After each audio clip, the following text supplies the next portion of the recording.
നമസ്കാരം. ഏവർക്കും എല്ലാ ദിവസവും രാവിലെയുള്ള പ്രീ മാർക്കറ്റ് റിപ്പോർട്ടുകളിലേക്ക് സ്വാഗതം. ഇന്ന് ജൂലൈ 11, 2025 വെള്ളി. ഇന്നലെ നമ്മുടെ മാർക്കറ്റിൽ ദൃശ്യമായത് കൺസോളിഡേഷനോട് കൂടിയ ബ്രേക്ക് ഡൗൺ ആണ്. ഇതിലേക്ക് പ്രധാനമായിട്ട് നയിച്ചത് TCSന്റെ Q1 റിസൾട്ടിന്റെ കാത്തിരിപ്പോട് കൂടിയിട്ട് IT സ്റ്റോക്സിലുണ്ടായ 2 ദിവസത്തെ തുടർച്ചയായ ഇടിവും ഹെവി വെയ്റ്റ്സ് സ്റ്റോക്സ് ഒക്കെ ഇന്നലെ നിശ്ചലമായതും ഫിനാൻഷ്യൽ സ്റ്റോക്കുകളിൽ തുടർച്ചയായിട്ടുണ്ടായിരുന്ന നേട്ടം ഇന്നലത്തോടുകൂടി നഷ്ടപ്പെട്ടതും റിലയൻസ് ഇൻഡസ്ട്രീസിലുണ്ടായ 1% ഇടിവ് ഒക്കെയാണ് ഇന്നലെ നമ്മുടെ മാർക്കറ്റ് നഷ്ടത്തോടുകൂടി വ്യാപാരം അവസാനിപ്പിച്ചത്. ഇനി ഇന്നത്തെ നമ്മുടെ മാർക്കറ്റിലേക്ക് വരുമ്പോൾ TCSന്റെ റിസൾട്ടിന് വേണ്ടിയിട്ടായിരുന്നു മാർക്കറ്റ് വെയിറ്റ് ചെയ്തിരുന്നത്. അത് ഇന്നലെ പ്രഖ്യാപിക്കുകയുണ്ടായി നമ്മുടെ മാർക്കറ്റ് ക്ലോസ് ആയതിനു ശേഷം. കമ്പനിയുടെ റവന്യൂ പ്രതീക്ഷിച്ചതിനേക്കാളും കുറഞ്ഞ നിലയിലാണ് റിപ്പോർട്ട് ചെയ്തിരിക്കുന്നത്. അതേസമയം കമ്പനിയുടെ ലാഭം പ്രതീക്ഷിച്ചതിനേക്കാളും വർദ്ധിച്ചിട്ടും ഉണ്ട്. 11 രൂപ ഡിവിഡൻഡ് പെർ ഷെയർ പ്രഖ്യാപിക്കുകയുണ്ടായി. ജൂലൈ 16 റെക്കോർഡ് ഡേറ്റ് ആയിട്ട് പരിഗണിക്കുന്നത്. അപ്പോൾ TCSൽ നിന്നും മോശമായ ഒരു റിസൾട്ടാണ് പ്രതീക്ഷിച്ചെങ്കിലും മിക്സ്ഡ് ആയ ഒരു റിസൾട്ടാണ് കാണുവാനായിട്ട് സാധിക്കുന്നത്.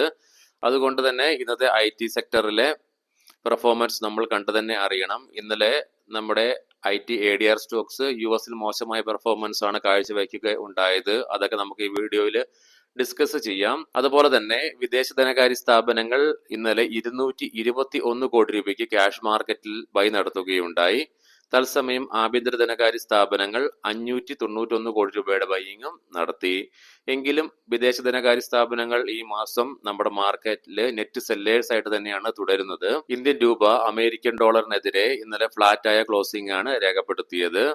അതുപോലെ തന്നെ വിദേശ ധനകാര്യ സ്ഥാപനങ്ങൾ നമ്മുടെ ഫ്യൂച്ചർ മാർക്കറ്റിലെ ഷോർട്ട് പൊസിഷൻ വർദ്ധിപ്പിക്കുന്നുണ്ട്. അതുകൂടി നമ്മളൊന്ന് ശ്രദ്ധിക്കണം. ഇനി ഇന്നത്തെ നമ്മുടെ മാർക്കറ്റിലേക്ക് വന്നു കഴിയുമ്പോൾ പ്രധാനമായും നമ്മുടെ മാർക്കറ്റിനെ ഇന്ന് സ്വാധീനിക്കുക TCSന്റെ റിസൾട്ട് ആയിരിക്കും. കാരണം ഇന്ന് നിഫ്റ്റി ITയുടെ പെർഫോമൻസ് ഒരു പരിധി വരെ നമ്മുടെ മാർക്കറ്റിന്റെ ഗതിയെ നിർണ്ണയിക്കും. അനലിസ്റ്റുകളുടെ അഭിപ്രായ പ്രകാരം നിഫ്റ്റിയെ സംബന്ധിച്ചിടത്തോളം 25,300, 25,200 എന്ന ലെവലുകൾ സപ്പോർട്ട് സൈഡിലേക്ക് ക്രൂഷ്യലാണ്. ഫൈനലായിട്ട് 25,000 എന്ന ലെവൽ. 25,000 എന്ന ലെവൽ ബ്രേക്ക് ചെയ്യുകയാണെങ്കിൽ സെല്ലിംഗ് പ്രഷർ അനുഭവപ്പെട്ടേക്കാമെന്നും അഭിപ്രായങ്ങൾ ഉണ്ട്. ഇന്ന് നിഫ്റ്റിയിൽ ഒരു തിരിച്ചുവരവ് ഉണ്ടായാൽ 25,500 എന്ന ലെവൽ നിഫ്റ്റിയെ സംബന്ധിച്ചിടത്തോളം ക്രൂഷ്യലാണ്. അവിടെ നിന്നും നിഫ്റ്റി കുതിപ്പ് നടത്തുകയാണെങ്കിൽ 25,600, 25,700 എന്ന ലെവലുകളിൽ നിഫ്റ്റിയെ കാണുവാനായിട്ട് സാധിച്ചേക്കാമെന്നും അഭിപ്രായപ്പെടുന്നുണ്ട്. ഇതൊക്കെ അനലിസ്റ്റുകളുടെ അഭിപ്രായമാണ്, പ്രത്യേകം ശ്രദ്ധിക്കുക. മാർക്കറ്റാണ്, കാര്യങ്ങൾ എപ്പോൾ വേണമെങ്കിലും മാറി മറിയാം. ഇതൊന്നും കോൺക്രീറ്റ് അല്ല. നിലവിൽ നമ്മുടെ മാർക്കറ്റിലെ സെന്റിമെന്റ്സ് ന്യൂട്രൽ ആയിട്ട് തന്നെ തുടരുന്നു.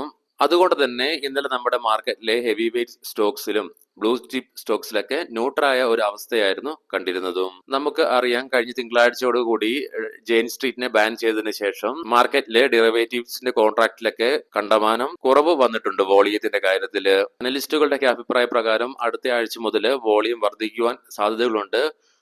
പുതിയ വലിയ പ്ലെയേഴ്സ് ഒക്കെ മാർക്കറ്റിലേക്ക് വന്നു തുടങ്ങും എന്നാണ് അഭിപ്രായപ്പെടുന്നത്. എന്തായാലും വോളിയം വർദ്ധിക്കട്ടെ എന്ന് നമുക്കും ആശിക്കാം. കാരണം വോളിയം ഉണ്ടെങ്കിലല്ലേ ലിക്വിഡിറ്റി ഉണ്ടാവുകയുള്ളൂ. സ്വാഭാവികമായിട്ടും മാർക്കറ്റിനെ സംബന്ധിച്ചിടത്തോളം വോളിയം മസ്റ്റാണ്. ഇന്നലെ നമ്മുടെ ലീഡിംഗ് ആയ എല്ലാ ADR സ്റ്റോക്സും നഷ്ടത്തോടു കൂടിയിട്ടാണ് വ്യാപാരം അവസാനിപ്പിച്ചത്.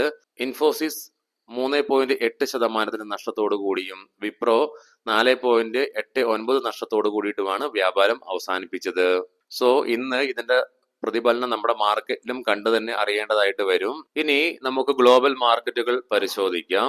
ഇന്നലെ S&P 500ഉം നാസ്ഡാക്കും നേട്ടത്തോടു കൂടിയിട്ടാണ് വ്യാപാരം അവസാനിപ്പിച്ചത്. എന്നാൽ നിലവിൽ ഡോ ജോൺസ് ഫ്യൂച്ചർ 219 പോയിന്റുകളുടെ ഇടിവോട് കൂടിയിട്ടാണ് വ്യാപാരം തുടർന്നുകൊണ്ടിരിക്കുന്നത്. യൂറോപ്യൻ മാർക്കറ്റ്സിൽ ഫ്രാൻസ്, UK മാർക്കറ്റുകൾ നേട്ടത്തോടു കൂടി വ്യാപാരം അവസാനിപ്പിക്കുകയുണ്ടായി. തത്സമയം ജർമ്മൻ മാർക്കറ്റ് നഷ്ടത്തോടു കൂടിയിട്ടാണ് വ്യാപാരം അവസാനിപ്പിച്ചത്. ഗിഫ്റ്റ് നിഫ്റ്റിയുടെ നിലവിലെ ഇൻഡിക്കേഷൻ പ്രകാരം നമ്മുടെ മാർക്കറ്റിൽ ഇന്നൊരു ഗ്യാപ് ഡൗൺ ഓപ്പണിംഗ് ആണ് എക്സ്പെക്ട് ചെയ്യുന്നത്. ഏഷ്യൻ മാർക്കറ്റ്സിലേക്ക് വരുമ്പോൾ ജപ്പാൻ മാർക്കറ്റ് പോസിറ്റീവായിട്ട് വ്യാപാരം തുടരുന്നു. തത്സമയം കൊറിയൻ മാർക്കറ്റ് നേരിയ നഷ്ടത്തിലാണ് വ്യാപാരം തുടർന്നുകൊണ്ടിരിക്കുന്നത്. ബ്രന്റ് ക്രൂഡും ക്രൂഡ് ഓയിലൊക്കെ ഇന്നലെ ഇടിഞ്ഞെങ്കിൽ കൂടിയിട്ടും ഇന്ന് നേരിയ നേട്ടത്തിലാണ് വ്യാപാരം തുടർന്നുകൊണ്ടിരിക്കുന്നത്. ഇനി നമുക്ക് സ്പെസിഫിക് ആയിട്ട് നിഫ്റ്റിയുടെയും ബാങ്ക് നിഫ്റ്റിയുടെയൊക്കെ ടെക്നിക്കൽസിലേക്ക് പ്രവേശിക്കാം. ഇന്ന് നിഫ്റ്റിയുടെ പുതിയ ആഴ്ചയിലേക്കുള്ള ഓപ്പൺ ഇൻട്രസ്റ്റ് ഒക്കെ ബിൽഡപ്പ് ആകും. നിഫ്റ്റിയിൽ ഡെയിലി ചാർട്ട്സിൽ ബെയറിഷ് കാൻഡിൽസ്റ്റിക് പാറ്റേൺ തന്നെയാണ് കാണുവാനായിട്ട് സാധിക്കുന്നത്.